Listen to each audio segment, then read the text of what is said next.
Thiruvananthapuram Pallippuram techno സിറ്റിയുടെ തൊട്ടടുത്ത് 7.5 സെന്റിൽ 3000 സ്ക്വയർ ഫീറ്റിൽ 5 BHK വിത്ത് അറ്റാച്ച്ഡ് ബാത്റൂമോട് കൂടിയിട്ടുള്ള ഈ വീട് അതിശയിപ്പിക്കുന്ന വിലക്കാണ് നിങ്ങൾക്ക് ഇപ്പൊ വാങ്ങാൻ പറ്റുന്നത്. വീഡിയോ സേവ് ആക്കി വെച്ചാൽ വന്നോളൂ. വീടിന്റെ ലൊക്കേഷൻ വരുന്നത് നമ്മുടെ ടെക്നോ പാർക്ക് ഫേസ് 4 TCSന്റെയും സൺടെക്കിന്നും 1 കിലോമീറ്റർ മാറിയാണ്. നമ്മുടെ ഫസ്റ്റ് സ്വാഗതം ചെയ്യുന്നത് ഈ ഒരു പ്ലാവിന്റെ തടിയിൽ തീർത്തിട്ടുള്ള അതിമനോഹരമായിട്ടുള്ള വാതിലാണ്. നമുക്ക് കയറി നോക്കാം. വളരെ മനോഹരമായി പണി തീർത്ത ഈ ഇരുനില വീടിന്റെ ഇന്റീരിയറിലേക്ക് വന്നാൽ വിശാലമായ ഒരു ഹോളാണ് നമ്മളെ സ്വീകരിക്കുന്നത്.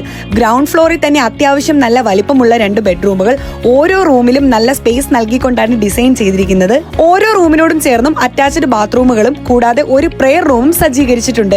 അടുക്കളയിലേക്ക് വന്നാൽ എല്ലാ മോഡേൺ സൗകര്യങ്ങളോടും കൂടിയ ഒരു കിച്ചണും തൊട്ടടുത്തായി സൗകര്യപ്രദമായ ഒരു വർക്ക് ഏരിയയും ഇതിലുണ്ട്. കൂടാതെ ഡൈനിങ് ഏരിയയ്ക്കുള്ള ഒരു സ്പേസും ഇവിടെ സജ്ജീകരിച്ചിട്ടുണ്ട്. ഫസ്റ്റ് ഫ്ലോറിൽ സ്റ്റെയർകേസ് കയറുമ്പോൾ റൈറ്റ് സൈഡിലായിട്ട് ഒരു റൂമും അറ്റാച്ച്ഡ് ബാത്റൂമും കൊടുത്തിട്ടുണ്ട്. അതുപോലെ തന്നെ ഈ കാണുന്ന വിശാലമായ ഹോളും ഹോളിനോട് ചേർന്ന് കാണുന്ന ഈ റൂമിൽ സെപ്പറേറ്റ് ഒരു ബാൽക്കണിയും അറ്റാച്ച്ഡ് ബാത്റൂമും ഉണ്ട്. 5ാമത്തെ ബെഡ്റൂമിന്റെ പ്രത്യേകത ഗ്ലാസ് വിൻഡോസ് ആണ് വിത്ത് അറ്റാച്ച്ഡ് ബാത്റൂം.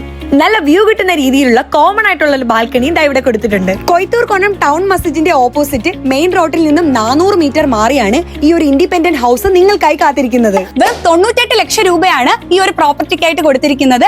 നെഗോഷിയേറ്റബിൾ ആണ്. അപ്പോൾ ഈ ഒരു പ്രോപ്പർട്ടി വാങ്ങാൻ ആഗ്രഹിക്കുന്നവർ ഇപ്പൊ തന്നെ ഈ നമ്പറിൽ കോൺടാക്ട് ചെയ്യൂ. ഇതുപോലെ തന്നെ നിങ്ങളുടെ പ്രോപ്പർട്ടി പ്രൊഫഷണലി മാനേജ് ചെയ്യുവാനും വിൽക്കുവാനും ആഗ്രഹമുണ്ടെങ്കിൽ, അതുപോലെ തന്നെ സെലക്ടഡ് ആയിട്ടുള്ള പ്രോപ്പർട്ടി നിങ്ങൾ വാങ്ങുവാനും ആഗ്രഹിക്കുന്നുണ്ടെങ്കിൽ പ്രോപ്പർട്ടി എക്സ്പ്രസ് എന്നുള്ള ഈ പേജ് ഇപ്പൊ തന്നെ ഫോളോ ചെയ്തിടാൻ മറക്കല്ലേ. കൂടാതെ ലൈക്കും ഷെയറും കമന്റ് ചെയ്യാനും മറക്കരുത്.